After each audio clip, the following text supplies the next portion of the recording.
लेकिन देवी अहिल्याबाई का योगदान जितना इस देश के सांस्कृतिक और राष्ट्रीय एकीकरण में रहा है, उस तरीके से उनका इतिहास लोगों के बीच में आज भी लोग उतना नहीं जानते जितना उनकी उपलब्धि इस देश में थी।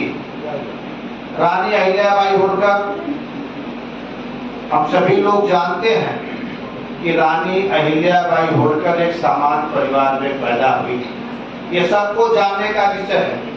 और जब आप इस विषयों को रानी अहिल्याबाई होलकर के बारे में जान जाएंगे तो आपको ऐसा लगेगा कि देश के सचिव प्रधानमंत्री आदरणीय नरेंद्र मोदी जी ने काशी विश्वनाथ धाम में अहिल्याबाई होलकर जी का विशाल प्रतिमा स्थापित क्यों कराई। अहिल्याबाई होलकर एक सामान्य घर में पैदा हुई थी और उनका मैं सामाजिक वर्ग बताऊं तो वो धनगर पाल बिरादरी की कन्या थी। सामान्य परिवार में पैदा हुई थी। वह महाराष्ट्र के औरंगाबाद जिले में एक चौड़ी ग्राम सभा था, सामान्य सी चौड़ी ग्राम सभा का नाम है महाराष्ट्र में। वह एक सामान्य किसान परिवार में पैदा हुई। पूरे जा रहे थे महाराष्ट्र में, पूरे अपने पूरे लाव लश्कर के सेना के साथ जा रहे थे।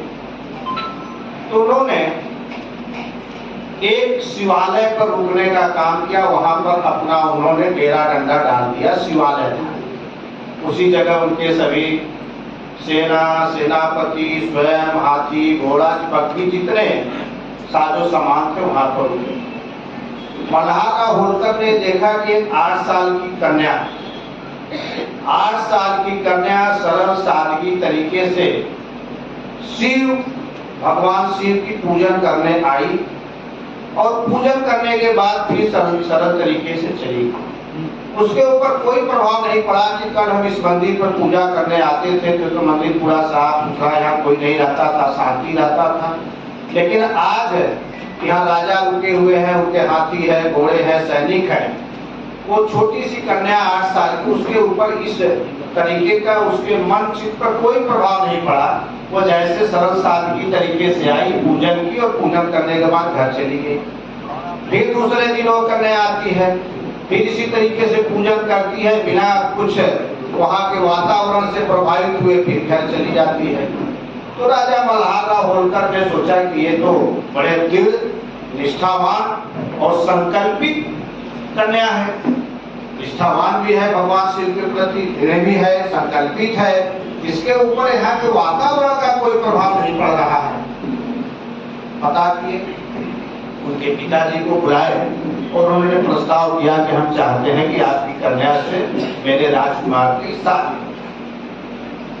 पिता पूरे जा रहे थे महाराष्ट्र में, पूरे अपने पूरे लाव लश्कर के सेना के साथ जा रहे थे। तो उन्होंने एक शिवालय पर रुकने का काम किया। वहां पर अपना उन्होंने डेरा डंडा डाल दिया। शिवालय था, उसी जगह उनके सभी सेना, सेनापति, स्वयं, हाथी, घोड़ा, पक्षी जितने साजो सामान थे वहां पर रुके। मल्हारा होलकर ने देखा कि एक 8 साल की कन्या, 8 साल की कन्या सरल सादगी तरीके से शिव, भगवान शिव की पूजन करने आई और पूजन करने के बाद फिर सरल तरीके से चली। उसके ऊपर कोई प्रभाव नहीं पड़ा कि कल हम इस मंदिर पर पूजा करने आते थे तो मंदिर पूरा साफ सुथरा, यहाँ कोई नहीं रहता था, शांति रहता था। लेकिन आज यहाँ राजा रुके हुए हैं, उनके हाथी है, घोड़े हैं, सैनिक है। वो छोटी सी कन्या 8 साल की, उसके ऊपर इस तरीके का उसके मन चित्त पर कोई प्रभाव नहीं पड़ा। वो जैसे सरल सादगी तरीके से आई, पूजन की और पूजन करने के बाद घर चली गई। फिर दूसरे दिन वो कन्या आती है, फिर इसी तरीके से पूजन करती है, बिना कुछ वहाँ के वातावरण से प्रभावित हुए फिर घर चली जाती है। तो राजा मल्हारा होलकर ने सोचा कि ये तो बड़े दृढ़, निष्ठावान और संकल्पित कन्या है। निष्ठावान भी है भगवान शिव के प्रति, दृढ़ भी है, संकल्पित है, जिसके ऊपर यहाँ के वातावरण का कोई प्रभाव नहीं पड़ रहा है। पता किए, उनके पिताजी को बुलाए और उन्होंने प्रस्ताव किया कि हम चाहते हैं कि आपकी कन्या से मेरे राजकुमार की शादी। पिता भगवान विष्णु को। किसको कहा गया है? भगवान पुण्य श्लोक। किसको के दूसरे में कहा गया? राजा नल को। नल भी अपना जन कल्याणकारी मंगलकारी राज चलाते थे, राजा नल को। और कहा गया पांडवों के सबसे बड़े भाई युधिष्ठिर को।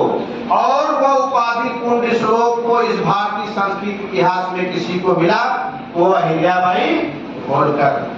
इस तरीके से अहिल्याबाई होलकर को लोक माता पुण्य श्लोक की उपाधि दी गई। और ये जान करके हम लोगों के लिए बड़ा नया विषय होगा कि राजमाता देवी अहिल्याबाई, पुण्य श्लोक अहिल्याबाई कितनी न्यायप्रिय थी, ये सब लोग जानते हैं। ये कई जगह चर्चा हुआ कि एक बार मालेराव जो उनके पुत्र थे, जब जिंदा थे तो रथ लेके जा रहे थे, उससे उनके रथ में एक गाय का बछड़ा लपेट गया, जिससे उसकी देहांत हो। उधर से रानी जा रही थी, देखी बछड़ा तड़प तड़प के सड़क पर मरा हुआ था।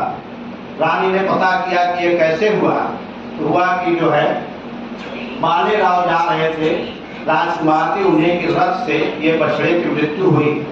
रानी अपने दरबार में आई। दरबार में आने के बाद अपने दरबार को लगाया और वहां लोगों से पूछा कि मान लीजिए किसी माँ के सामने उसकी बेटे की मौत हो जाए तो क्या करनी चाहिए? तो लोगों ने कहा जिसने ऐसा किया उसको भी मौत दे देना चाहिए। ऐसा लोगों ने कहा दरबार, उनके परिवार के लोगों ने भी कहा। तो रानी ने कहा कि ठीक है, तैयारी करो। तैयारी हुआ और तैयारी होने के बाद रथ सजाया गया। मालेराव जो उनके अकेले सुपुत्र थे अहिल्याबाई के, उनका हाथ गोड़ बांधा गया और रथ के नीचे लेटाया गया। रानी ने सेनापतियों से कहा इस पर रथ चलाओ। कोई सेनापति रथ चलाने का हिम्मत नहीं जुटा। फिर जब कहने के बावजूद तो रानी खुद रथ की सवारी पकड़ी अपने हाथ से और रथ आगे बढ़ाने का काम की। इतिहासकारों ने कहा कि जिस गाय का बछड़ा मृत्यु हुआ था, वह गाय रथ के सामने उस समय आ गई और उसके आंख से आंसू टपकने लगे। तो ऐसी स्थिति में लोगों ने कहा कि वो माता जो गौ माता है उसने माफ कर दिया। और कहा इतिहासकारों ने कि हम हमारे बच्चे का तो मौत हो ही गई, लेकिन अब उसके लिए इनको मौत न दिया जाए।